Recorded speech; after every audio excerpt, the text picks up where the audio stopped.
Bé, estem davant dues sentències històriques que van en la línia de millorar els drets laborals del professorat, del que ara està treballant i del que treballarà en el futur, que obliguen a les administracions a traure totes les vacants i ficar-les a disposició del professorat, i per tant també són sentències bones per al sistema educatiu valencià en la mesura que donen estabilitat a totes les plantilles també. Des de la plataforma per la catalogació de vacants estem molt contents, molt desvanits, perquè portem lluitant des de l'any 2017 i per fi aquesta sentència ens dona la raó i beneficia a tot el conjunt del professorat, i és deixar la mala praxis de l'administració d'apuntar places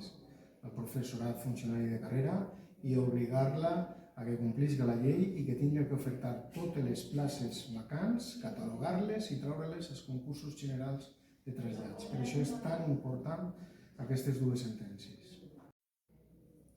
Lo que ha reclamado el sindicato, y así lo ha entendido ajustado a derecho las sentencias que se han dictado al respecto, básicamente es que se ha reconocido que existen 7.555 plazas de los cuerpos de maestros, de los cuerpos de profesores de secundaria y el resto de cuerpos, que son plazas estructurales que están incluidas en los presupuestos de la administración, por tanto presupuestaria, y que vienen siendo ocupadas desde antes de enero de 2016, que por tanto son plazas con las que cuenta de manera indefinida la administración y que no existe razonamiento jurídico alguno que avale la decisión que adoptaron de no incluirlas, de no ofertarlas en el concurso de traslados para los funcionarios de carreras, y por tanto se obliga por estas sentencias a la administración a que las incluya para así respetar el derecho a la movilidad de dichos funcionarios. Des de la plataforma hem tingut reunions a l'administració i ja hem exposat les nostres reivindicacions que van en sintonia de condicions i de la sentència dictada. Són molt senzilles. L'administració davant d'aquesta sentència pensem que tindria que fer és acatar-la, i això significaria ajornar, deixar en suspens l'actual concurs general de trasllats i obrir un procediment extraordinari per a incloure les places que faltaven, vora 3.000, en el concurs general de trasllats 2022-23, amb la mateixa gent que participa i la mateixa puntuació. Això significaria que tot el professorat que participa en la mateixa puntuació en aquest concurs poguera tindre opció a 3.000 places més que, recordem, en deixar lliure les seues, s'afegirien al concurs general 23-24 d'enguany, amb la qual cosa significaria que tant el professorat de l'any passat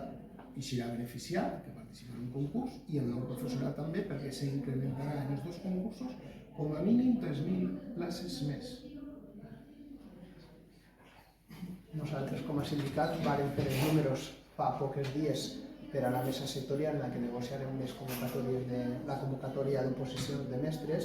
i en els números que presentarem se veia clarament que més enllà de les 1.865 places que s'han convocat per a mestres, calien altres 7.000 places que estan en el sistema que han d'estar a disposició també del professorat. Per tant, nosaltres des del sindicat aportem números, aportem solucions en consonància amb el que està comentant el company, i perfectament és factible, entenem des del sindicat, donar solució a les sentències, aplicar-les i donar eixida tant al concurs de l'any passat, que és el que està pendent de resoldre's, com el que està posat en marxa enguany, que només queda que donar-li el botó de pausa fins que se resolga este recurs, aquestes sentències, i tornar a ficar-lo en play per a, abans d'acabar el curs, tindre-ho tot tancat.